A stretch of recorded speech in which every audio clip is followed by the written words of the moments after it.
Haitian capital largely destroyed in earthquake. The Haitian capital was largely destroyed in the most powerful earthquake to hit the country in more than 200 years. Journalists from the Associated Press described severe and widespread casualties after a tour of streets where blood and bodies could be seen. The damage was described as staggering, even in a country accustomed to tragedy and disaster. AP reporters said the National Palace was a crumbled ruin, and tens of thousands of people were homeless. Many gravely injured people sat in the street, pleading for doctors many hours after the quake. In public squares, thousands of people were singing songs and holding hands. The quake had a magnitude of 7.0 and was centered approximately 10 miles west of Port-au-Prince.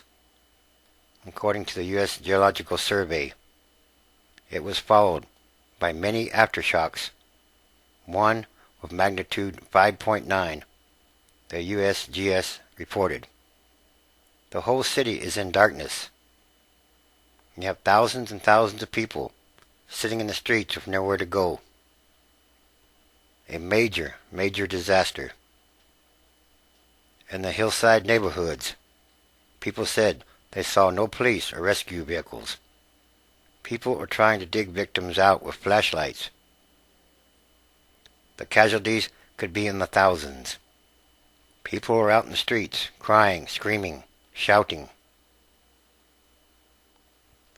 Video showed numerous bodies beneath collapsed walls and the presidential palace lying in ruins. Numerous other public buildings were destroyed, including the Parliament Building, the Finance Ministry, the Public Works Ministry, the Palace of Justice, and the National Cathedral. The main United Nations building in Port-au-Prince collapsed. A number of personnel were unaccounted for, said the United Nations peacekeeping chief. He said other United Nations installations also were seriously damaged. The United Nations has a 9,000-member peacekeeping force in Haiti, following a 2004 rebellion. The executive director of Haitian Ministries said she believed two of the organization's staff, both Americans, were trapped in a partially collapsed mission house.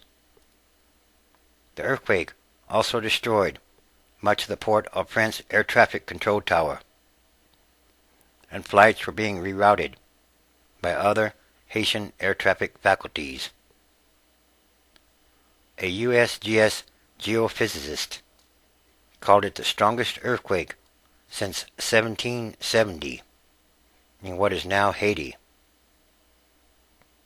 In 1946, a magnitude 8.1 quake struck the Dominican Republic and also shook Haiti, producing a tsunami that killed 1,790 people. The quake appeared to have occurred along a strike-slip fault, where one side of a vertical fault slips horizontally past the other, said earthquake expert Tom Jordan at the University of Southern California. The earthquake's size and proximity to populated Port-au-Prince likely caused widespread casualties and massive structural damage, he said. It's going to be a real killer. The shaking was felt more than 300 miles away in Santo Domingo, the capital of the Dominican Republic, which shares the island of Hispaniola with Haiti, and at the U.S. Naval Base at Guantanamo Bay, Cuba. A tsunami alert was issued, but later canceled. U.S. officials in Haiti reported that all landline telephones and cell phones were down in Port-au-Prince, a city of some 2 million people. The State Department said the U.S. Embassy in Port-au-Prince was still functioning. It said the embassy was currently accounting for staff and attempting to activate the U.S. Citizen Warden Network. Offers of help immediately poured in. In Washington, President Barack Obama ordered U.S. officials to start preparing to deliver humanitarian assistance. The Red Cross directed $200,000 to immediate assistance, and the Inter-American Development Bank, a Washington-based agency that focuses on Latin America and the Caribbean, said it would also provide another $200,000 in immediate aid for food, water, medicine, and temporary shelter. We must think ahead for the aftershock. The people will need food, medicine, shelter, etc. This was a very big earthquake, and it mostly or largely destroyed the Haitian capital in one of the most poorest places on earth. And again, these are more signs of the end times, transition days.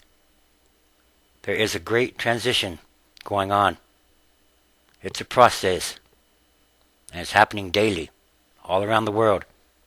And there are many signs.